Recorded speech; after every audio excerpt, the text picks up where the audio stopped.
Bonjour. Alors aujourd'hui, dans cette vidéo, on va voir les mécanismes réactionnels et les catalyseurs.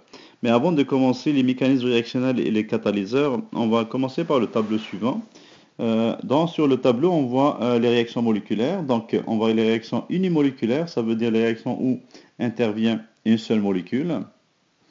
Donc, on aura un réactif qui va donner un produit. On peut écrire la réaction ou bien la vitesse de réaction V est égale à K fois la concentration du réactif. Bimoléculaire, comme le nom l'indique, ça veut dire qu'il y a deux molécules. Dans ce cas, A plus B, ça donne des produits, ou bien deux fois le même réactif, deux fois A, ça donne des produits.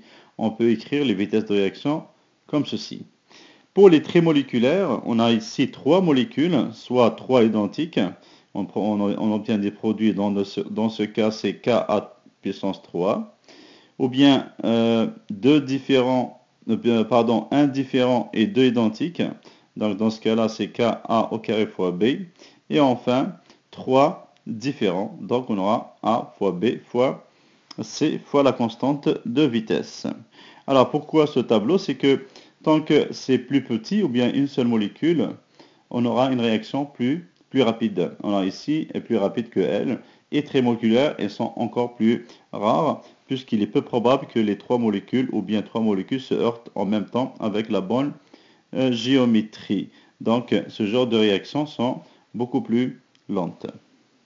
Pour aussi voir quelle réaction est plus lente, on peut regarder la nature des liaisons. Alors, si les liaisons sont triples, la réaction va être plus lente qu'une réaction où interviennent des réactifs qui ont des liaisons simples. On va prendre l'exemple pour mieux comprendre. Ici, on a l'azote avec triple liaison. Ça prend 947 kJ par mol pour briser la liaison triple, alors que pour le fluor qui est une liaison simple, ça prend uniquement 154 kJ par mol. Donc, la réaction où intervient le fluor est plus rapide que la réaction où intervient l'azote. On peut aussi déterminer la vitesse de la réaction ou bien la nature de la vitesse de la réaction en regardant le nombre de liens ou bien le nombre de liaisons. Alors plus il y a de liens à briser chez les réactifs, plus la réaction sera lente. Prenons un exemple qui est ici. Alors ici on a le méthane, la combustion complète du méthane qui donne du CO2 de l'eau. On a aussi la combustion de C3H8 qui va donner du CO2 et de l'eau. Alors on dit que la deuxième est plus lente parce que ici il y a plus de liaisons carbone et liaisons H que dans la première réaction. En même temps aussi l'oxygène on a 5 O2, alors ici on a juste 2 O2. Voyons maintenant les détails des mécanismes des réactions. Alors, la plupart des réactions chimiques ne se font pas en une seule étape. Ça prend plusieurs étapes pour que la réaction se fasse, parce que la plupart sont trimoléculaires, il y a plusieurs réactifs, et quand il y a plusieurs réactifs, les réactions sont peu probables qu'elles se déroulent directement, donc en une seule étape, parce que c'est dur d'avoir la bonne orientation des molécules pour qu'il y ait une collision efficace. Alors, prenons cet exemple.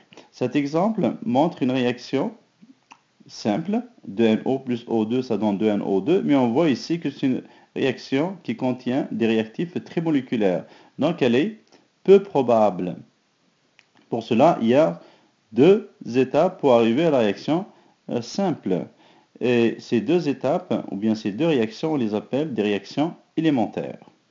Alors, pour les réactions élémentaires, si on élimine le NO3 qui se répète ici, on arrivera à la réaction simple. NO plus NO, ça donne 2NO, plus O2, donc j'additionne les réactifs ensemble, ça donnera 2NO2. 2NO2 plus rien ici, donc le NO va être éliminé, ça donnera NO2. Et le NO3 est considéré comme un intermédiaire parce qu'il ne fait pas partie de la réaction globale. Il s'élimine des deux côtés. Donc, pour déterminer la vitesse de cette réaction, il faut regarder la vitesse ou bien la réaction élémentaire la plus lente. Alors, je regarde les deux étapes ou bien les deux réactions élémentaires. Je vais voir que la réaction 1 est plus lente parce que la réaction 1 est très moléculaire. Il y a deux NO et un seul H, ça fait trois molécules.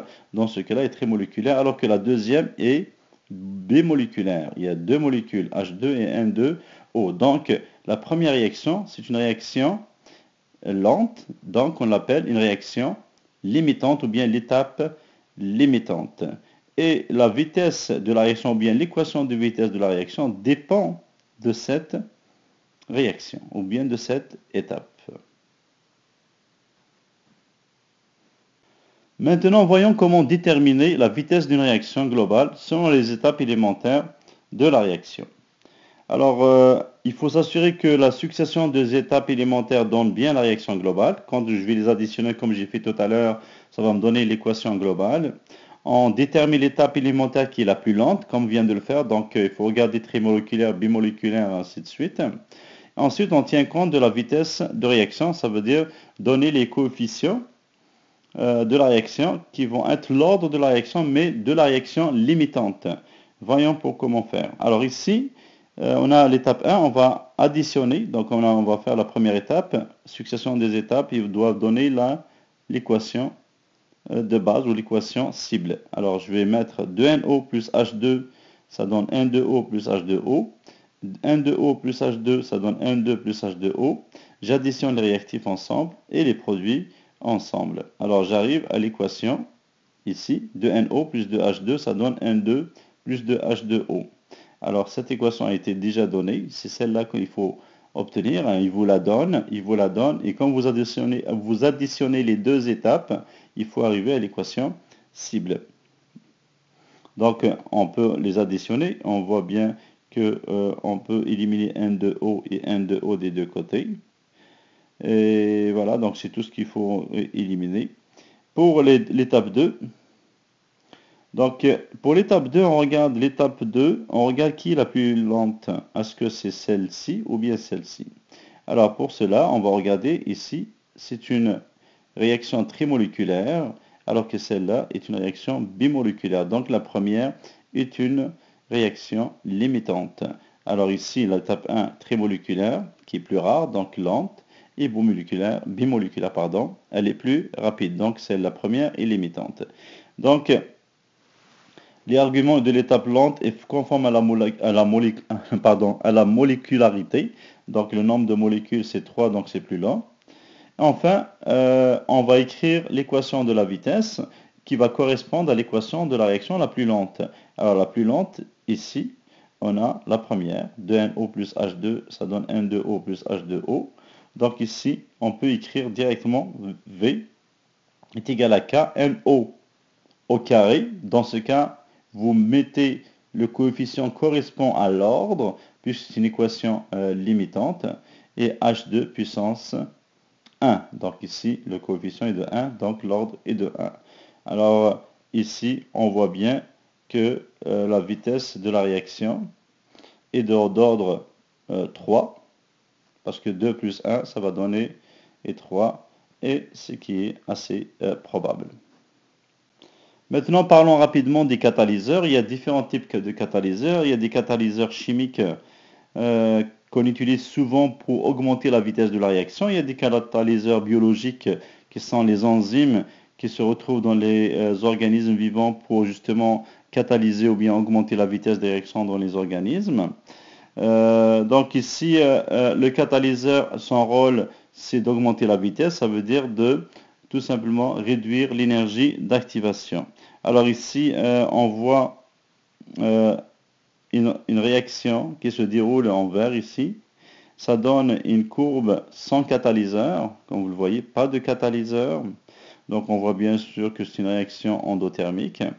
Et en utilisant un catalyseur, donc ici avec catalyseur, on voit bien que tout simplement l'énergie d'activation indirecte a été réduite de beaucoup. Alors l'énergie d'activation directe, vous la voyez ici, pour une réaction qui n'a pas besoin de catalyseur, est plus importante que l'énergie directe avec l'énergie d'activation directe en présence d'un catalyseur. Voilà le catalyseur, généralement du catalyseur, et je pense que ça, on va s'arrêter sur ça pour les catalyseurs.